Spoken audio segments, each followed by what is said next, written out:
Perbedaan tajam antara Presiden Amerika Serikat Donald Trump dan Perdana Menteri Israel Benjamin Netanyahu terkait arah perang Iran mulai terbuka ke publik. Kedua pemimpin disebut berselisih soal keputusan Washington menunda serangan baru terhadap Teheran demi membuka ruang diplomasi. Namun, di tengah perselisihan dengan Netanyahu, Trump mengklaim Perdana Menteri Israel itu akan melakukan apapun yang ia inginkan, termasuk soal serangan ke Iran. Bahkan Trump memuji Netanyahu sebagai seorang pemimpin hebat. Sambil berkelakar, Trump bilang ia bisa saja menjadi Perdana Menteri Israel berikutnya menggantikan Netanyahu. He'll do whatever I want him to do, and he's a great guy. To me, he's a great guy. Don't forget, he was a wartime prime minister, and he's not treated right in Israel, in my opinion. I'm right now at 99% in Israel. I could run for prime minister, so maybe after I do this, I'll go to Israel, run for prime minister. I had a poll this morning. I'm 99%, so that's good. But no, he's a wartime prime minister, and I just don't think they treat him well. Sementara, Perdana Menteri Israel Benjamin Netanyahu terus menebarkan ancaman kepada musuh-musuhnya dengan mengatakan ia tak akan bisa dikalahkan. Hal itu disampaikan Netanyahu saat mengunjungi pos-pos militer di sepanjang perbatasan timur Israel. Di sana, ia bertemu dengan prajurit aktif dan cadangan serta meninjau infrastruktur pertahanan yang telah ditingkatkan guna memperkuat keamanan perbatasan. אני מאוד מתרשם מהעבודה שאתם עושים כאן, מאוד חשובה להגן על הגבול המזרחי. אנחנו לוקחים בחשבון שהאויבים שלנו רוצים לפלוש למדינת ישראל, ולכן אנחנו סומכים עליכם. אני מאוד התרשמתי מהכלים, מהאמצעים החדשים, אבל בעיקר אני מתרשם מכם. ואני רוצה להגיד לכם שעם ישראל כולו בוטח בכם, ואני מצדיע לכם. כל הכבוד לכם. Ditantang Amerika Serikat, Garda Revolusi Iran meradang dan mengancam perang akan meluas. Juru bicara Kementerian Luar Negeri Iran, Ismail Baqai, menyebut Iran dalam kondisi siap tempur jika AS memulai lagi genderang perang. Peringatan ini muncul setelah Presiden Amerika Serikat Donald Trump mengatakan akan menyerang Iran lagi jika tidak ada kesepakatan tercapai dalam beberapa hari mendatang. ما در عین اینکه همه تحرکات رو رصد می‌کنیم حتما برای هر رویدادی برای هر احتمالی آماده هستیم در میز مذاکره فارغ از این تهدیدها متمرکز بر منافع ملت ایران کار خودمون رو پیش میبریم. تهدیدها هم خیالتون راحت باشه.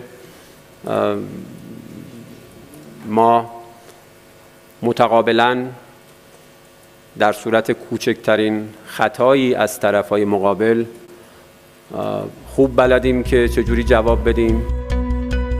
Ketegangan antara Trump dan Netanyahu sebenarnya bukan hal baru. Pasalnya, Amerika Serikat dan Israel berbeda pendekatan soal Iran, di mana Trump berupaya menggiring Teheran untuk menyepakati perundingan demi mengakhiri perang yang meleset dari tujuan awal Washington. Sementara itu, Netanyahu menginginkan Trump untuk terus memerangi Iran dan melancarkan serangan baru ke Teheran.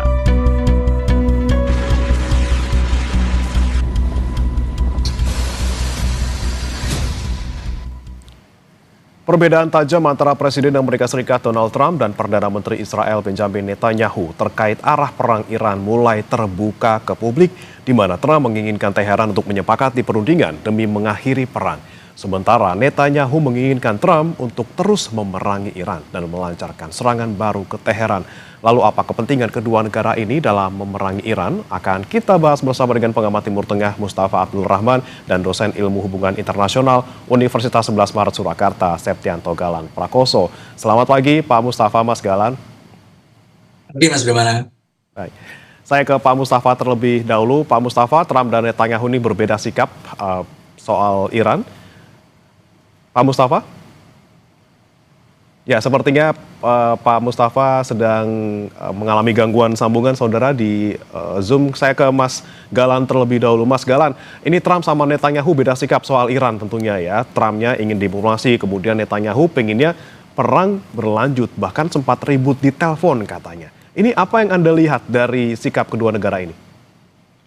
Ya, bagaimana kemudian Trump dan Netanyahu berbeda pandangan dan dilaporkan oleh banyak media mengalami ini ya ketegangan di sambungan telepon. Saya kira ini karena Trump sudah memutuskan pendekatan yang dilakukan akan lebih condong ke arah negosiasi, ke arah diplomasi begitu, perundingan dengan damai, tidak kemudian berpanjang perang dan ancaman-ancaman lain begitu. Dan ini kemudian hal yang sangat merugikan Netanyahu karena tujuan Israel dari awal, tujuan Zionis Israel adalah untuk memastikan bahwa tidak ada lagi uranium yang dipegang oleh Iran.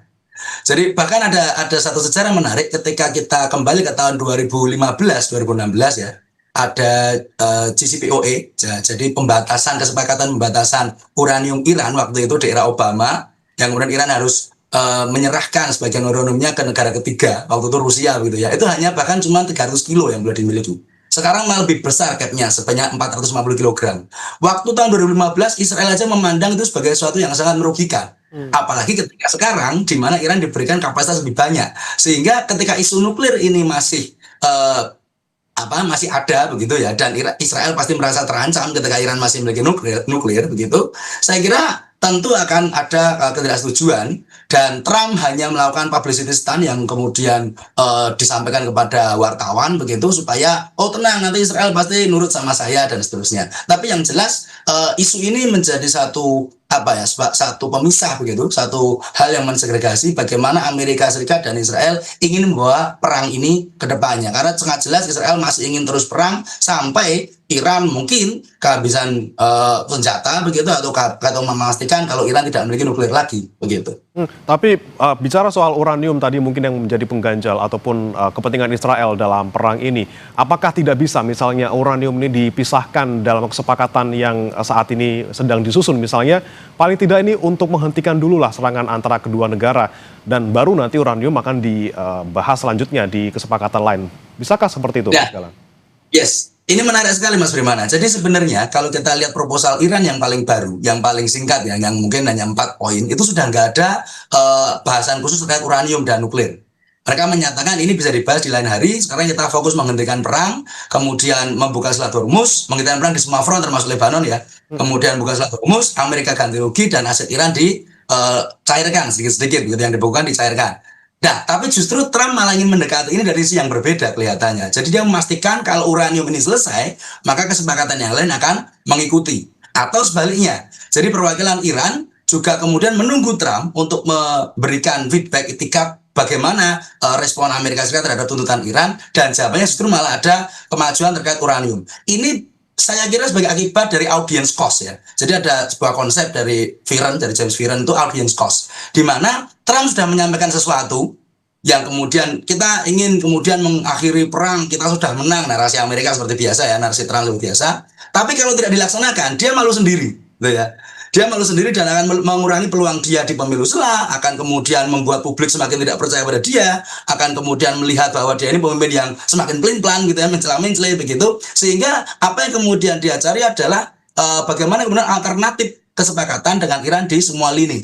Nah, ketika kita bicara audience cost, Trump punya sangat besar gitu ya, jadi yang nonton dia, ngomongan dia, konsistensi dia itu banyak.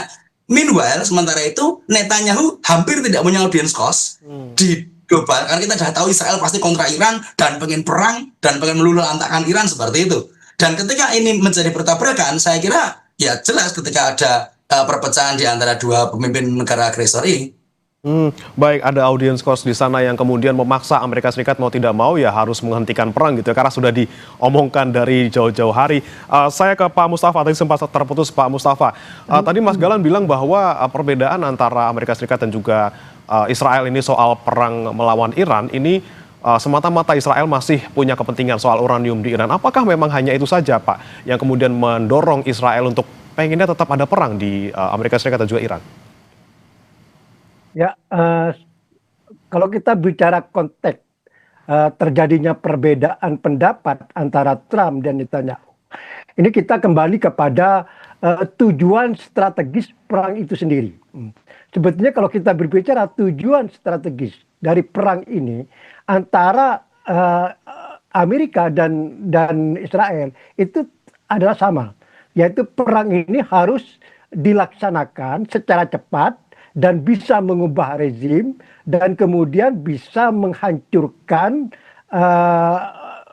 nuklir Iran, program nuklir Iran, atau Amerika dan Israel menguasai nuklir Iran tersebut, khususnya yaitu uranium yang seberat 440 kg itu yang sudah diperkaya mencapai 60%. Ini adalah tujuan strategis dan ini sudah diletakkan dan disetujui oleh Amerika dan Israel ketika kunjungan Netanyahu ke Florida dan bertemu dengan Trump pada tanggal 10 Februari 2026.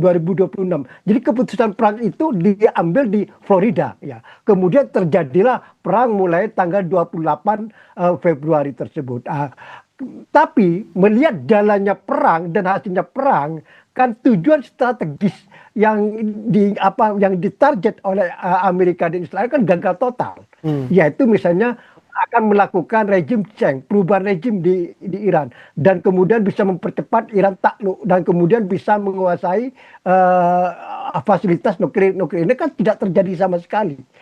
Di sini sebetulnya sudah mulai ada perbedaan pendapat antara Netanyahu dan Trump, dan kemudian mulai muncul perbedaan pendapat ketika Trump itu adalah mengumumkan gencatan senjata pada 8 April ya, itu gencatan pertama yang terus berlangsung sampai sekarang ya, masih pasang surut, kadang mau perang mundur lagi, mau perang lagi ya.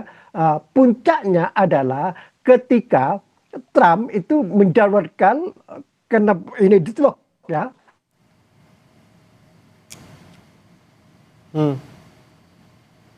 Pak Mustafa? Ya, kami kembali mengalami gangguan lagi akan melakukan serangan. Silakan Pak Mustafa, dilanjutkan Pak.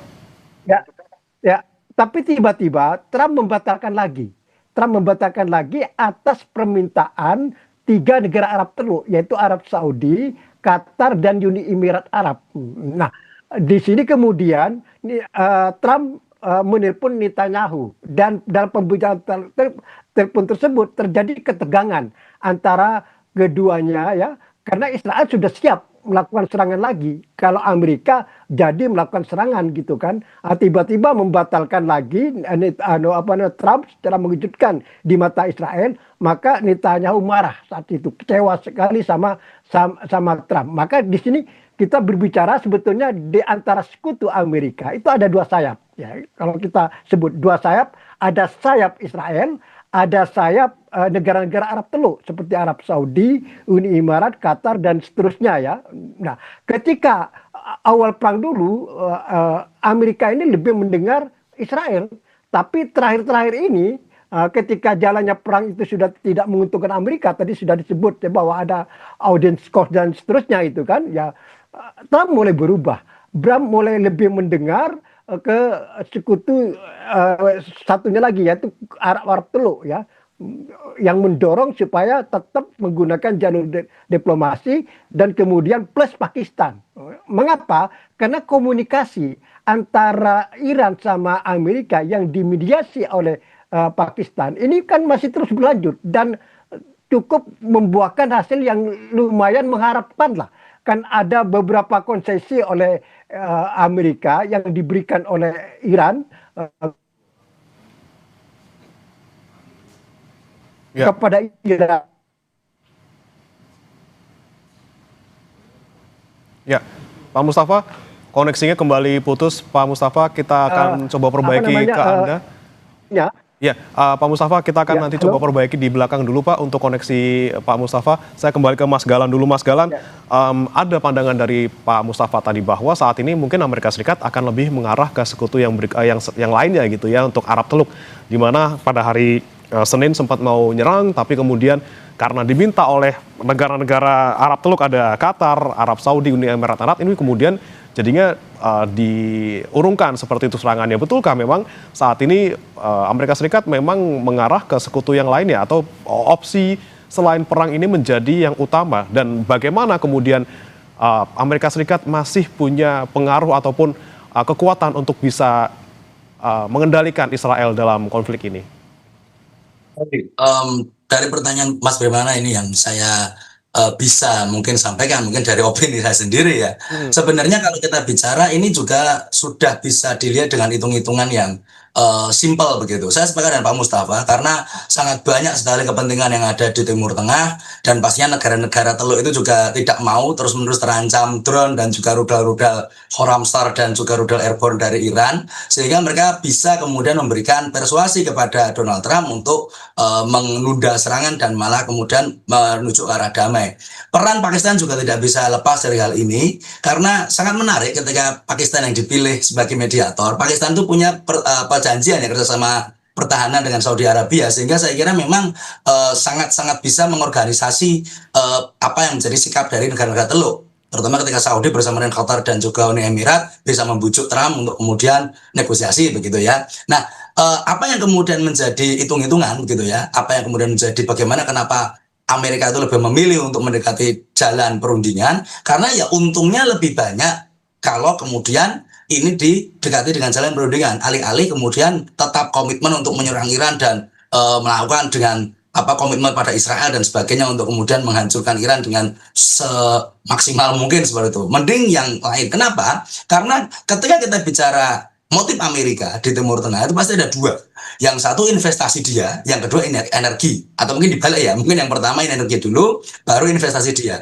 Energi jelas, ketika Amerika pun sendiri sudah punya minyak, tapi mereka juga tetap kemudian melihat bahwa dunia akan semakin menekan mereka ketika Selat Hormuz ini tutup, dan kemudian negara-negara Teluk juga tidak bisa melakukan ekspor energi mereka, baik itu dalam konteks minyak ataupun gas, atau bahkan bukan energi tapi hal lain seperti pupuk, seperti urea, seperti nitrogen, yang amonia yang dibutuhkan untuk pupuk-pupuk di ranah global. Jadi tekanan di Amerika di situ. Yang pertama, yang kedua, investasi mereka di Timur Tengah. Saat ini menjelang tahun 2030 ini sangat banyak program-program proyeksi, program-program masa depan yang dilakukan oleh negara-negara Timur Tengah, termasuk mungkin salah satunya NEOM, Vision 2030 di Saudi Arabia dan lain sebagainya. Kita yakin pasti ada investasi Amerika di sana.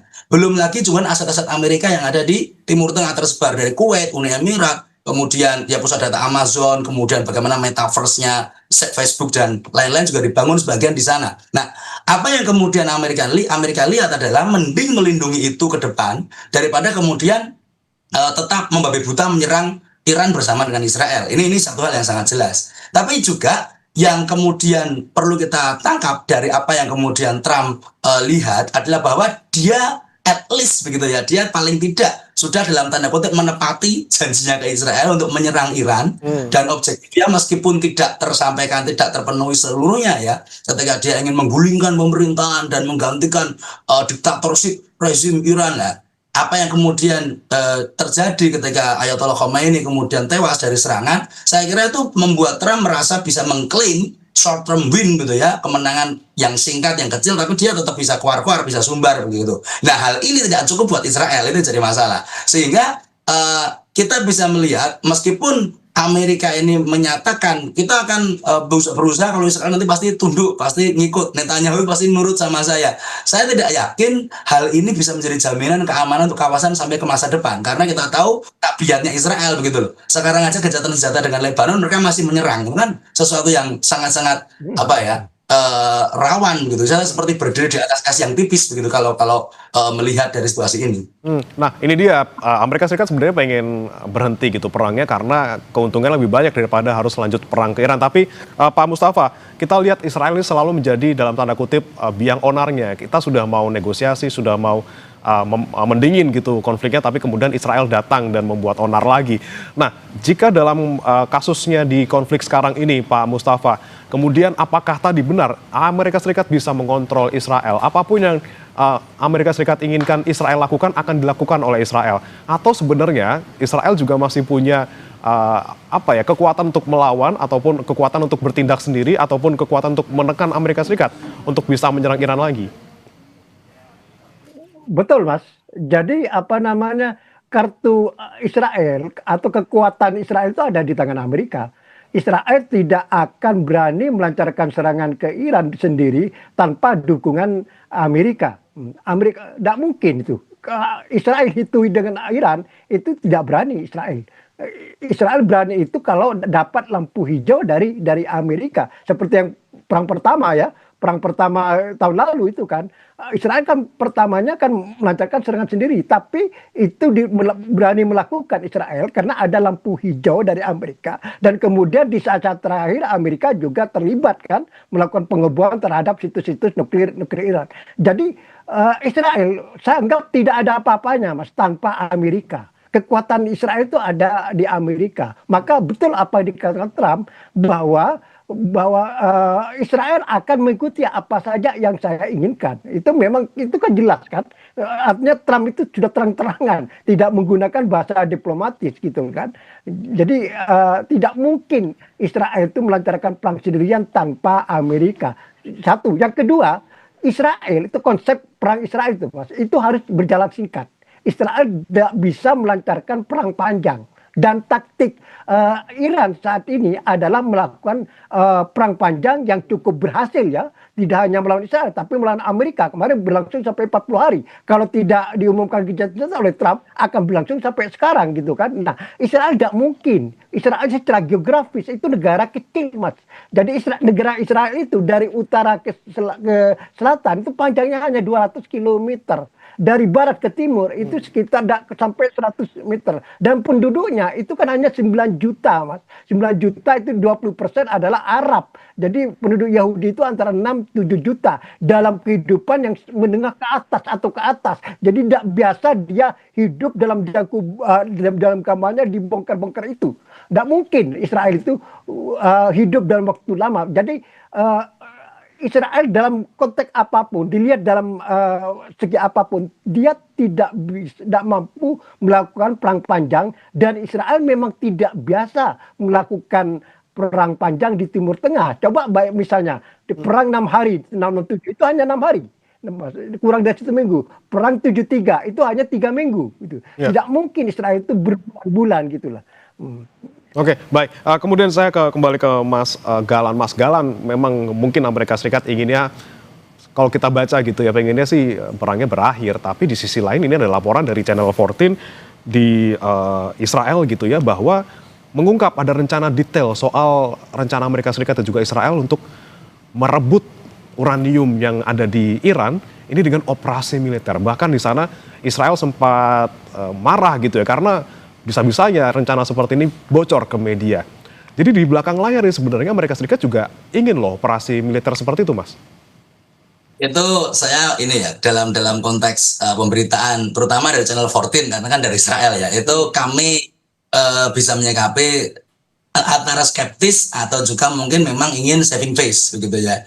Kalau memang ada upaya untuk kemudian perebutan uranium dengan menggunakan operasi militer yang juga seperti Amerika, maka ya tadi audience cost-nya akan menjadi naik luar biasa ketika kemudian Trump pada akhirnya malah justru menyerang, dia juga rugi. Negara-negara teluk yang selama ini mengarahkan dia untuk membujuk dia supaya damai juga pasti akan marah begitu, karena kalau kemudian Iran diserang, pembalasannya nggak cuma ke Amerika Serikat sama Israel, tapi juga ke wilayah-wilayah negara teluk yang dinilai oleh Iran sebagai sekutu dari Amerika Serikat, yang kita lihat seperti di Kuwait, Uni Emirat, Saudi dan sebagainya. Jadi saya tidak akan mengatakan berita ini tanpa dasar begitu ya. Mungkin memang ada proyeksi yang diinginkan Israel itu seperti itu. Tapi yang jelas saya sepakat yang disampaikan Pak Mustafa, lampu hijaunya Amerika ini harus diperhatikan. Kita melihat perang 12 hari tahun lalu, gitu ya, tahun 2025 lalu, ketika Israel dengan Iran lempar-lemparan rudal begitu ya, saling meluncurkan rudal dan juga menyerang. Kita melihat kemampuan Israel sangat-sangat kelihatan sangat terbatas. Maksud terbatas apa? Mereka tidak bisa kemudian waging war yang lebih panjang seperti yang disampaikan Pak Mustafa tadi. Perang panjang, kemudian juga selain itu mereka melompati wilayah negara lain, itu juga membuat negara lain jadi was-was dan juga tidak nyaman. Sehingga 12 hari itu sudah sangat maksimal untuk Israel. Harapannya mungkin di perang yang kemarin, yang saat ini dari 28 Februari, Israel melihat, oh ini bisa kemudian melumpuhkan Iran, karena yang berantem adalah Amerika Serikat, begitu kan, sekutu mereka terbesar begitu. Tapi ternyata tidak. Jadi ini yang menarik. Kemampuan Iran juga bisa menandingi, bisa bertahan sepanjang ini. Kalau Israel maunya singkat, Iran malah sudah bersiap-siap kalau perang ini akan sangat panjang. Jadi attrition war, ayo gitu, kita ladeni gitu kan. Nah, pada akhirnya ketika ada pemberitaan seperti ini akan apa istilahnya? Menihilkan ya, menegasikan apa yang kemudian selama ini disusun. Kalau kemudian akhirnya tiba-tiba operasi militer maksimal merebut uranium, ya sekalian dari awal aja begitu kan. Kan tujuannya berubah terus. Ini kalau sampai terjadi, berarti memang cost-nya nanti akan sangat-sangat tinggi, di mana Amerika Serikat rezim Trump kedua ini dicap sebagai penjahat dunia gitu ya, sebagai negara yang kemudian pemimpinnya mencela-mencela, dan justru seakan-akan seperti apa? Seperti ya kapal yang tidak tahu arah begitu ya, sehingga mereka nabrak-nabrak saja apa yang kemudian menjadi kepentingan dan juga tujuan yang justru mungkin tidak berasal dari dirinya. Nah, sebenarnya tujuannya yang diinginkan Israel begitu kan. Tapi Amerika justru malah melihat itu. Jadi kemungkinannya mungkin ada tapi sangat kecil. Lagi pula ini juga medianya Israel, jadi bisa jadi sangat subjektif.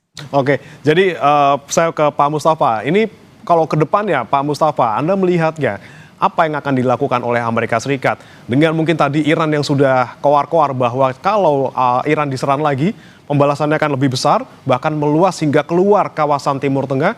Dengan ancaman seperti itu, Pak Mustafa, apakah Amerika Serikat akan dalam tanda kutip gitu ngikutin kemauan Israel untuk menyerang Iran? Ke depan justru Amerika atau Trump itu memilih jalan diplomasi, dan ini sedang berjalan kan. Hari ini dijadwalkan kepala angkatan bersenjata Pakistan Ashraf Munir berkunjung ke Teheran. Nah, minggu lalu Menteri Dalam Negeri Pakistan juga berkunjung ke Teheran. Nah, intensifnya pejabat tinggi Pakistan berkunjung ke Iran itu kan menunjukkan ada harapan. Yang pertama, ada kerja keras Pakistan. Yang kedua, ada harapan Pakistan bahwa ini bisa tercapai sebetulnya itu. Kalau berbicara masalah nuklir, kan isunya nuklir ya, yang terbesar nih kan. Ini kan ada 3 sub dalam isu nuklir pertama. Yang pertama itu adalah uranium yang beratnya 440 kilogram itu yang diproyek sampai 60%. Yang kedua adalah masalah fasilitas nuklir. Yang ketiga adalah proses uranium. Masalah fasilitas nuklir, Amerika sudah memberi konsesi, bisa satu aja, sebelum tidak ada sama sekali. Yang kedua, masalah proses uranium, Amerika memberi tawaran 20 tahun, sedangkan Iran mintanya 5 atau kurang dari 10 tahun. Ini kan bisa nego. Yang terberat ini adalah yang ketiga ini, masalah uranium yang diperkaya 60% itu.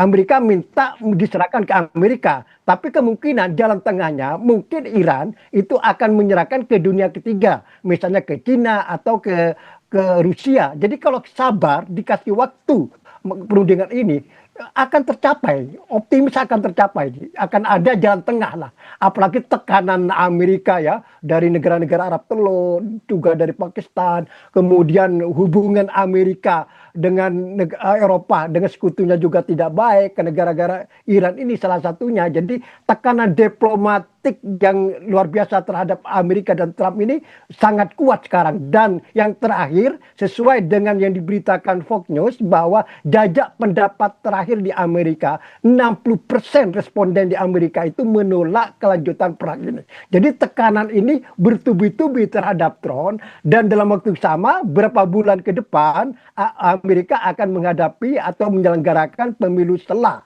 Ini penting juga bagi Trump dalam konteks politik domestik. Jadi arahnya ke depan pasti Amerika akan berjuang habis-habisan memilih jalur diplomasi yang sekarang sedang berjalan dan semakin mengabaikan Israel. Jadi ke depan tampaknya akan semakin pecah nih antara Israel sama Amerika. Hubungannya semakin tidak baik ke depannya. Sebaliknya Amerika semakin mesra dengan Pakistan, dengan negara-negara Arab Teluk, dengan Turki dan seterusnya.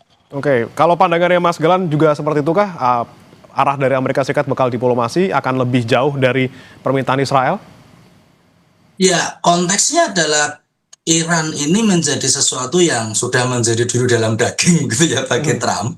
Saya kira sama-sama overestimate gitu Mas Bremana. Jadi ketika Israel dan Amerika Serikat menyerang Israel per 28 Februari kemarin, kemampuan Amerika yang kemudian bawa kapal induk Abraham Lincoln, beberapa banyak sekali kapal induk dan juga armada yang luar biasa besar, ternyata tidak mau menundukkan Iran begitu. Meskipun kita bisa kemudian nanti mendengar Trump setelah negosiasi damai pasti we win, pasti seperti itu, pasti dia akan bilang kita sudah menang dan sebagainya. Tapi ya retorika seperti itu sudah biasa, bilang kita alah Trump ngomong apa lagi gitu kan, sudah ini. Dan saya kira apa yang kemudian dia ingin capai sekarang lebih kepada bagaimana meyakinkan publik kalau Amerika itu masih on track gitu ya, masih dalam jalurnya untuk make America great again gitu dan sebagainya. Sehingga kalau misalnya pun dia ingin menunjukkan kemenangan, ya saya kira jalur diplomasi dan juga penahanan uranium ini akan sangat bisa dijadikan alasan untuk itu. Kita lihat pernyataannya yang kemarin ya, mungkin di minggu ini, di awal minggu ini, dia bahkan ngomong ketika saya tidak akan mendengarkan suara publik gitu, suara publik Amerika terkait ini. Kita sedang dalam kondisi perang dan kita melaksanakan ini untuk kepentingan nasional dan lain sebagainya. Tapi mungkin jadi dia kepikiran juga begitu ketika wah sudah banyak protes, harga minyak juga naik di Amerika, kemudian nanti bagaimana dengan konstituen dia untuk pemilu setelah November nanti. Banyak sekali faktor-faktor yang harus dipikirkan Trump, sehingga memang jalur diplomasi ini akan semakin ya lebih mungkin untuk dicapai. Satu itu.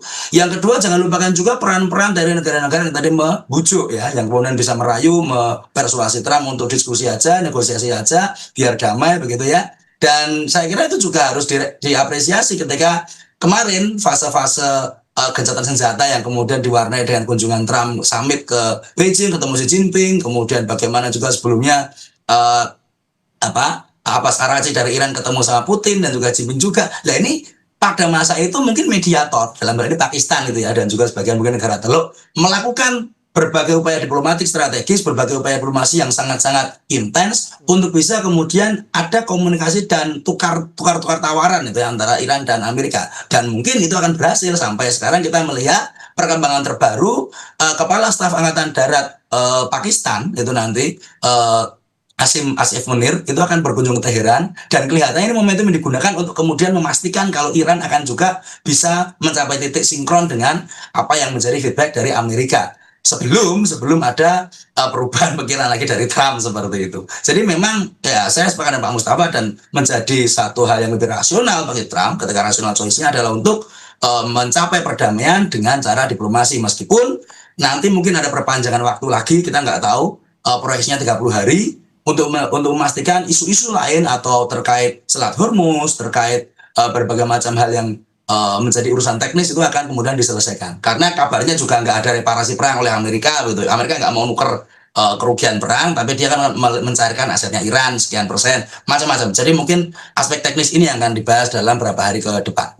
Oke. Terakhir saya ke Pak Mustafa. Pak Mustafa, dengan kemauan Amerika Serikat untuk terus bernegosiasi seperti itu, dan kita melihat mungkin ke depannya akan seperti apa. Apakah mungkin kalau kemungkinan eskalasi mungkin bisa kita coret gitu ya kalau kita melihat tadi pendapat Mas Galan dan juga Pak Mustafa. Tapi kemudian keadaannya akan seperti apa? Negosiasinya akan seperti apa, Pak? Apakah akan seperti ini saja ya sudah, keadaan yang gencatan senjata dalam tanda kutip seperti ini akan terus berlangsung?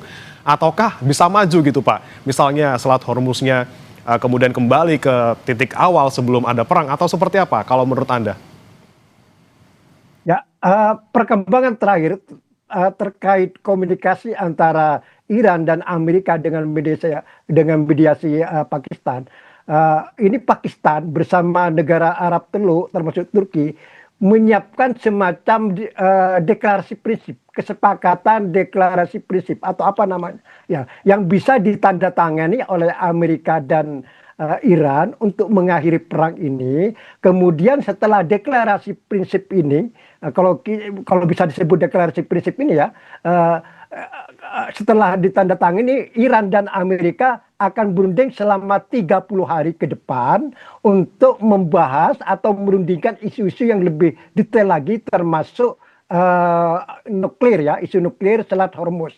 Jadi kalau nuklir, kalau selesai Selat Hormuz dengan sendirinya selesai. Kan selama ini kan masih ada perbedaan pendapat ya antara Amerika dan Iran terkait manajemen perundingan ini ya. Iran menghadapi pemisahan ya antara Selat Hormuz dengan nuklir ini kan agak sulit, nanti belakangan aja lah. Kemudian Amerika, Trump itu maunya sekaligus secara komprehensif. Jadi kita tidak memisahkan isu satu sama lain sekaligus. Maka jalan tengahnya ini Pakistan dan negara-negara Arab Teluk termasuk Turki itu mengajukan proposal semacam kesepakatan deklarasi prinsip dulu lah, kesepakatan umum lah. Kemudian ini ditandatangani untuk mengakhiri perang. Kemudian selanjutnya itu adalah merundingkan hal-hal yang lebih detail. Jadi deklarasi prinsip dengan perundingan selanjutnya ini tidak terpisahkan. Jadi satu kesatuan. Ini untuk menengahi atau menjebatani manajemen perundingan yang diinginkan oleh Iran yang inginnya terpisah ya, bertahap, dan Amerika yang inginnya sekaligus. Kita lihat perkembangan sehari 2 hari ini. Masalah wacana, ini masih wacana ya, diterima atau tidak ini soal lain. Wacana kesepakatan deklarasi prinsip atau kesepakatan niat baik, pernyataan niat baik dari kedua pihak Iran dan Amerika. Oke, semoga kesepakatan ini yang kemudian diambil paling tidak ya agar kepentingan masing-masing bisa tercapai. Iran pengennya dipisah untuk masalah uranium nuklir dan setelah terhubung segala macam, Amerika pengennya digabung. Semoga ini menjadi jalan tengahnya gitu, dan paling tidak poin pertama tadi sebelum ke kesepakatan yang lain yaitu adalah penghentian perang di Iran sendiri. Terima kasih Pak Mustafa Abdul Rahman, pengamat Timur Tengah, dan juga Mas Septianto Galan Nugroho, dosen Ilmu Hubungan Internasional Universitas 11 Maret Surakarta, sudah bergabung bersama kami di Sapa Indonesia pagi. Terima kasih. Saudara, tim pengawas haji DPR RI menemukan dugaan pungli layanan kursi roda saat melakukan pengawasan di kawasan Masjidil Haram. Informasi selengkapnya hadir usai jeda berikut.